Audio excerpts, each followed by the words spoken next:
Dans votre procès verbal, vous avez déclaré que dans la planification, vous étiez chargé du maintien d'ordre à la cimenterie et à l'Ansanaya, jusqu'au niveau de la périphérie du stade. Je veux savoir quel était le nombre de policiers postés à la cimenterie et à l'Ansanaya. J'ai répondu à ça hier, maître. Pour vous faire plaisir, l'effectif total faisait 300.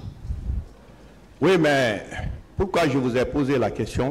Oui. Parce que la commission nationale indépendante, oui, la commission d'enquête nationale indépendante, parle de 1200 policiers postés à la page 10, troisième paragraphe. On parle de 1200 policiers postés. Est-ce que vous êtes convaincu de ce nombre? C'est une en question. En tant que chargé du maintien d'ordre. C'est une question? Oui, c'est une question. Voilà. La CMS est une unité dans la police nationale. L'effectif de la police nationale déployé ce jour ne pouvait pas s'arrêter à 300. Est-ce que vous comprenez? La CMS, l'unité de CMS, de maintien d'ordre, par contre, quand vous prenez les postes de police, les commissariats urbains, les commissariats centraux et tout ce qui s'ensuit, plus les services de renseignement, mais ça va faire ce chiffre. Donc moi, je ne peux pas vous dire le nombre que la police nationale en matière de sécurité a déployé. Moi, mes éléments, c'est ce que je viens de vous dire. Et c'est une petite infime, une petite entité d'unité dans la police nationale. D'accord. Maintenant, au niveau de l'Ansanaya et de la cimenterie, est-ce que, comme votre mission, c'était d'empêcher la manifestation, est-ce que vous avez empêché là-bas le regroupement des manifestants? Votre respect, cher maître, vous avez vu ce jour, à ce niveau, il n'y a pas eu de charge, il n'y a pas eu de mouvement de foule. Les militants ont fait de façon, je crois certains même après la prière sont tous descendus vers la ville et ils sont venus à la périphérie de Dixine. À ce niveau-là, jusqu'en haute banlieue, on n'a pas eu à intervenir. D'accord. Vous avez parlé de 13 heures, où les barricades ont été enlevées par vous, en suivant le colonel Moussa Kebro Kamara. Je veux savoir, est-ce qu'à 13 heures, le massacre était déjà consommé? À 13 heures, est-ce que le massacre n'était pas déjà consommé? À mon avis, non. Parce que quand on se réfère à la commission nationale d'enquête indépendante, à la page 15, il est écrit, 6e paragraphe, 6e à 7e paragraphe, il est écrit que de 11h à 13h, les manifestants ont été tués, blessés, battus, dépouillés de leurs biens et les femmes violées. Donc vous vous dites qu'à 13h, vous ne pensez pas si le massacre avait commencé. Qu'en dites-vous? Cette contradiction notoire entre ce que vous avez dit et ce qui est inscrit dans le rapport de la commission d'enquête nationale indépendante. Cher maître, avec tout le respect que je vous dois, la commission nationale d'enquête, je n'ai pas d'appréciation à donner sur leur travail. Je ne peux donner que ma version des faits. J'ai dit ici hier que les images seront décryptées, vous verrez les heures. Si déjà à 13 heures tout était consommé, la Croix-Rouge sait à quel moment ils ont transporté les blessés et les choses. Si c'était en plein 13 heures ou en plein 14 heures, ils le savent. Je crois, c'est par respect, je vous réponds, sinon tout ça là déjà j'ai fini de répondre. D'accord. Vous avez dit que quand la débandade a commencé, vous avez ouvert la porte d'accès à l'annexe pour permettre aux gens de sortir. Je veux savoir, est-ce que ceux qui sortaient, il n'y avait pas d'obstacle devant eux, c'est-à-dire des militaires regroupés dehors, dès qu'ils sortent, on les brutalise? Maître, cher maître, avec tout le respect que je vous dois, je n'ai jamais dit que c'est moi qui ai ouvert. J'ai dit que c'était ouvert. Les portes ont été cassées, c'était ouvert, certains se sont sauvés. J'ai dit que c'était des issues de secours, ça fait partie des issues de secours. Ce n'est pas moi personnellement qui ai ouvert une porte. Je vous dis que je n'étais pas à l'intérieur du stade. Moi, j'ai constaté des faits. Effectivement, il y a des gens qui sortaient là. J'ai entendu des victimes ici qui disaient qu'il y avait des militaires là-bas qui les bastonnaient et choses. Moi, je n'ai pas vu, je ne peux pas confirmer. D'accord. En tant que spécialiste du maintien d'ordre, à quel moment, selon la Convention des Nations Unies pour le maintien d'ordre, on utilise les gaz lacrymogènes quand il y a manifestation? À quel moment on fait usage des gaz lacrymogènes? Moi, je crois, je n'ai pas étudié, en tout cas on ne m'a pas appris dans les écoles de maintien d'ordre qu'il y a une convention des Nations Unies qui indique à quel moment il faut utiliser les grenades lacrymogènes en maintien d'ordre. Ce que je sais, quand une manifestation est interdite, où les forces de sécurité de maintien d'ordre sont face à une foule hostile, qui lance des projectiles qui peuvent amener à blesser des agents ou même à amener des dégâts, à détruire les édifices publics, automatiquement vous devez disperser avec des moyens conventionnels pour essayer de rétablir l'ordre. Ça, je n'ai pas eu ça des Nations Unies. Je vous ai posé la question parce que vous avez dit qu'une fois que les manifestants sont à l'intérieur du stade, qu'on ne devait pas faire usage de gaz lacrymogène. C'est pourquoi je vous ai posé la question. Je voudrais, bon, je crois que vous voulez toujours, je vous ai dit, techniquement, nous sommes dans une maison ici, fermée. Si nous devrons remplir ici, et qu'il était amené à ce qu'on sorte tous de cette porte, si c'est moi qui ai chargé de venir vous charger ici pour que vous sortez de force, je ne le ferai pas. Je ferai de façon que vous sortez un à un, celui qui vous est amené ici, et je l'interpellerai. Parce que malgré que la loi m'autorise de vous charger, mais en vous chargeant, vous pouvez vous blesser entre vous, moi-même je peux vous blesser, je peux même vous blesser. Et puisque la mission principale de la police nationale, que le citoyen soit en faute ou qu'il ne soit pas en faute, notre première mission c'est de protéger les citoyens et leurs biens, surtout leur intégrité physique. Donc quel que soit le dégât qu'ils commettront, la priorité d'abord c'est de leur protéger. Quitte à même nous-mêmes on perd notre vie et qu'on soit blessé. C'est pour cela, vous allez remarquer dans nos rangs, il y a beaucoup de policiers qui ont perdu un œil. D'accord. Est-ce que, concernant les instructions que vous avez reçues du directeur général, M. Valentin Abar, est-ce que l'arrivée des militaires était prévue au stade? Est-ce que vous étiez informé que les militaires devaient arriver pour vous renforcer? Maître, vous êtes dans votre devoir, cher maître, pour vous satisfaire. Je vous ai expliqué hier ce que le DG m'a dit. Ils étaient à un PC, il y a une planification qui a été faite. En plus du dispositif global de la police nationale, dont l'effectif vous fait allusion, ma part, en tant que commandant de la compagnie mobile d'intervention et de sécurité, je devais sécuriser de la cimenterie en passant par l'Ansanaya jusqu'à la périphérie du stade. Et que l'esplanade du stade et son pourtour devaient être sécurisés par le groupement mobile d'intervention de la gendarmerie nationale. Ce n'est pas des militaires, ça c'est des services régaliens de maintien d'ordre. D'accord. Est-ce que les militaires que vous avez vus au stade ressemblaient, est-ce que c'était l'effectif d'une section, d'une compagnie ou d'un bataillon? Les militaires que vous avez vus au stade, parce que tout ce monde-là, pour les massacrer, il faut beaucoup de militaires. Donc, est-ce que c'était l'effectif d'une section, d'une compagnie ou d'un bataillon? Je crois que j'ai déjà répondu à ça, maître, depuis le premier jour et même hier. D'accord. Vous avez dit que, à un moment donné, vous avez appelé le directeur de venir avec le chef d'état-major pour constater ce qui se passe. Qu'est-ce qui se passait qu'ils sont venus constater au stade? C'est simple. Vous voulez me faire parler, cher maître, mais Il se passait des dégâts, il se passait qu'il y avait des morts, il y avait des blessés à secourir. D'accord. Est-ce que vous êtes d'accord avec moi que si les militaires n'étaient pas venus pour tirer, il n'y aurait pas eu de mort? Évidemment. Voilà. Est-ce que les seuls gaz lacrymogènes pouvaient créer un tel dégât?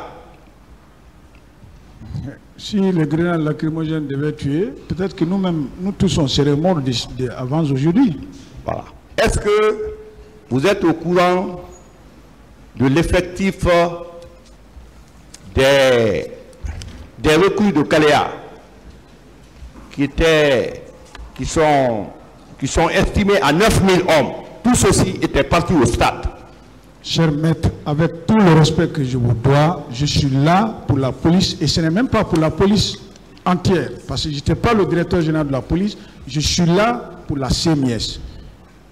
Des recrues militaires, Kalea, je n'ai jamais même été à Kalea. Okay. Malgré que j'ai été DGPN, je n'ai jamais assisté à une cérémonie à Kalea. Donc ne me posez pas une question que je ne connais pas, ce n'est pas mon domaine. Oui, mais je vous pose la question parce que vous êtes témoin et que vous êtes, au moment des faits, vous étiez un acteur important parce que vous étiez à la tête de la compagnie mobile d'intervention de sécurité. D'accord. Je veux savoir, dans le rapport de la commission d'enquête nationale indépendante, que des manifestants pourchassés sont venus dans l'enceinte de votre unité et qu'on voulait les récupérer, mais la police n'a pas permis aux militaires qui les pourchassaient d'avoir mis main, de mettre main sur eux. Vous êtes informé de ça? Cher maître, je voudrais d'abord revenir quand vous dites que depuis hier, la question là se pose ici, acteur principal. Pesez vos mots, je n'ai jamais été acteur principal au 28 septembre. Je dis vous êtes témoin. Témoin oculaire principal, non. Je suis témoin d'une partie, et une infime partie. La plus grande action s'est passée à l'intérieur du stade. Les plus grandes infractions se sont commises à l'intérieur. Ce que j'ai vu chez l'Esplin, c'est ce que je suis en train de vous dire. Par contre, ce que vous êtes en train de dire, que des gens ont couru, ils sont allés se confier à la CMIS et que des militaires sont venus pour les rattraper et que mes éléments ont refusé, ça ne m'a pas été rapporté et je n'étais pas là. Ce que je sais, des gens ont été raflés, déposés là et ils ont été libérés aussitôt. D'accord. Est-ce que vous avez vu des personnes infiltrées, c'est-à-dire des militaires déguisés qui étaient habillés en tenue traditionnelle avec des gris-gris? Certains d'ailleurs, certains d'eux étaient cagoulés. Vous avez remarqué ça au stade? Cher maître, j'ai répondu à ça déjà. Avec tout le respect que je vous dois, j'ai déjà répondu ça. Ok. Je dis, mon général. Cher maître. Vous avez déclaré que quand vous étiez à l'esplanade, la Croix-Rouge, les hôpitaux nationaux sont venus pour ramasser les cadavres, je m'excuse, les corps, les blessés. Est-ce que ça c'est des propos, les propos de votre ministre, feu général Mamadou Toutou Camara, paix à son âme? Il a dit qu'il a vu qu'il y avait des camions garés au Kansambouri, dont 22 corps étaient dedans. Est-ce que vous êtes informé? Est-ce que vous êtes informé de ça par le directeur, votre directeur? Parce que vous recevez toujours des instructions du directeur, M. Valentin Abba. C'est une question. Cher maître, vous me posez une question qui n'a pas de sens. Moi, j'étais un souverain. S'il vous plaît, vous n'avez pas à qualifier sa question. Vous n'avez pas à qualifier sa question. Si on vous pose une question, répondez-la. S'il vous plaît. Ok, Monsieur le Président. Je voudrais dire, la question que vous me posez, moi, je n'ai pas la réponse. Le directeur général n'a pas à me rendre compte. ce que le ministre a dit. Est-ce que moi je peux commenter le dit des ministres? Ils étaient au sommet. C'est eux qui assistaient aux réunions de crise, tout ce qui se décidait. Moi j'étais dans la rue. Donc je n'ai pas de réponse à donner à ça. Monsieur mon général, est-ce que oui, cher maître, après le massacre, en tant qu'unité qui était chargée du maintien d'ordre, vous avez fait un rapport? Vous avez fait un rapport de constatation de ce qui s'est passé? Remontez à votre hiérarchie. Moi, ma mission était de constater les faits et rendre compte. Et j'ai fait venir mon autorité qui a constaté les faits de visu, c'est-à-dire physique. Et évidemment, il y a un rapport qui a suivi de ce que nous avons vu. Et c'est ce que je suis en train de relater ici. D'accord. Ça fait partie de notre mission. Il y a même un registre auquel on reporte. Il y a un journal de marche, l'heure à laquelle les éléments sont sortis, l'heure à laquelle on est rentré, tous les événements, tout ce qui s'est passé au cours de la journée. En principe, on le faisait et c'est avec ça. Et moi-même, j'étais sur le terrain. Donc, le compte rendu était direct. Mon général. Oui, cher maître. Vous avez dit que quand les militaires sont venus, votre mission est terminée. Normalement, est-ce que la venue des militaires devait mettre fin à votre mission, alors que vous étiez tenu par l'obligation de résultat de maintenir l'ordre jusqu'à la fin de la manifestation? Je pourrais mettre le maintien d'ordre se face à des civils bras ballants ou armés d'armes blanches. Ça peut être même des couteaux, des cailloux, ça c'est possible. Mais quand déjà des PMAK arrivent, voire même des lance-croquettes et des grenades, vous ne pouvez pas me dire coûte que coûte qu'il faut maintenir l'ordre. Ça, ce n'est même plus l'ordre à maintenir. C'est de se sauver parce que c'est la vie qui est là. Je veux savoir, oui, au niveau de la cimenterie et de l'enseignant, à quelle heure vous avez posté vos hommes? Parce que vous vous inscrivez dans la logique d'empêcher la manifestation. À quelle heure vous avez posté vos hommes? C'est dans mon PV, c'est à 4 heures du matin. Mon général. Oui, cher maître. Vous avez parlé du chef de cabinet, M. Siba Alfred Toupou. À quel moment il est venu au stade en compagnie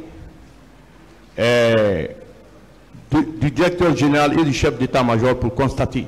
À quel moment? Bon, je vous ai dit hier que la notion du temps, mais c'était le soir. C'était le soir. Après les massacres, après tout, quand les militaires se sont retirés et que la Croix-Rouge était déjà en mouvement, ils sont venus, oui. C'était dans l'après-midi. C'était le soir. Le soir, oui. Mon général. Oui, cher maître. Voilà. Est-ce que vous avez dit que les policiers n'avaient pas d'armes? Est-ce que c'était exclu qu'ils battent, qu'ils frappent les manifestants, qu'ils les dépouillent de leurs biens, malgré qu'ils n'avaient pas d'armes, mais avec la force physique, ils pouvaient le faire ou pas? Ce n'était pas exclu. Ce n'est pas tous les agents qui sont clean. Il y a des gens qui sont tentés à faire des choses interdites, mais c'est parce qu'on les apprend. Parce que on parle, on accuse tous les corps, excepté la douane, qui n'était pas au stade. Donc, la police n'a rien fait. Selon vous, la police n'a rien fait, même une égratignure des manifestants. C'est une question? Oui, c'est une question. Maître, cher maître, avec tout le respect que je vous dois, quand vous prenez la police en entièreté, moi je ne peux pas vous dire. Il y a des gens qui ont vu des policiers à l'intérieur du stade. Quelqu'un a dit ici hier que le président Céludal a dit que c'est un policier qui l'a giflé. Mais ce n'était pas un policier de maintien d'ordre de mon unité. Mais le commissariat spécial du stade avait une vingtaine d'agents en tenue. Ce qu'ils ont commis à l'intérieur du stade, je ne sais pas. Ils étaient en tenue comme nous, c'est des policiers. Il y avait certains même qui étaient habillés en bleu ciel. Donc, formellement, je ne peux pas vous dire qu'il n'y a pas de policiers qui ont commis des exactions ce jour-là. Mais s'ils ont commis ces choses-là et qui sont connus, l'infraction, il est personnel. Ils répondront. D'accord. Mon général, au stade, au stade, est-ce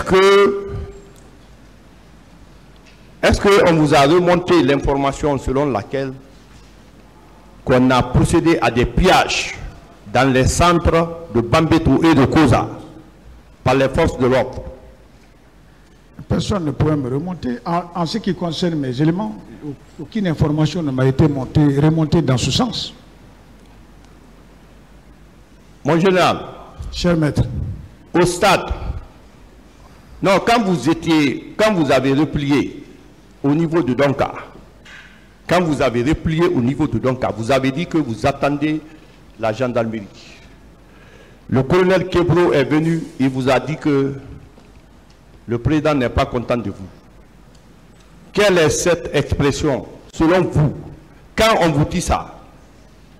cher maître, j'ai déjà répondu à ça depuis 2 jours. On dit que le président n'est pas content de vous, vous avez démissionné. Vous, en tant que chargé du maintien d'ordre, quand le chef suprême dit ça, qu'est-ce que cela vous dit? J'ai largement parlé de ça, j'ai déjà répondu. Vous avez répondu à cette question. Ce que vous voulez dire? Je dis, est-ce que vous avez compris la question? Je dis, lorsque vous êtes remonté jusqu'au niveau de Donka, vous attendez le groupement d'escadrons, que M. Kebro est venu. Le colonel Kebro vous a dit, il était 13 heures, que le président n'est pas content de vous, vous avez démissionné. Vous, en tant que chargé du maintien d'ordre, qu'est-ce que cela signifie? J'ai déjà répondu. Vous avez répondu. Mon général. Oui, cher maître. Est-ce que vous avez assisté à des manifestations ici, au temps du CNDD, où on a envoyé des militaires? Non, cher maître.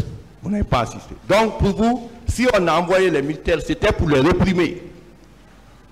Si les militaires sont partis, c'était dans l'intention de réprimer les manifestations. À vous de déduire. Voilà. Je vous remercie, Monsieur le Président. Merci.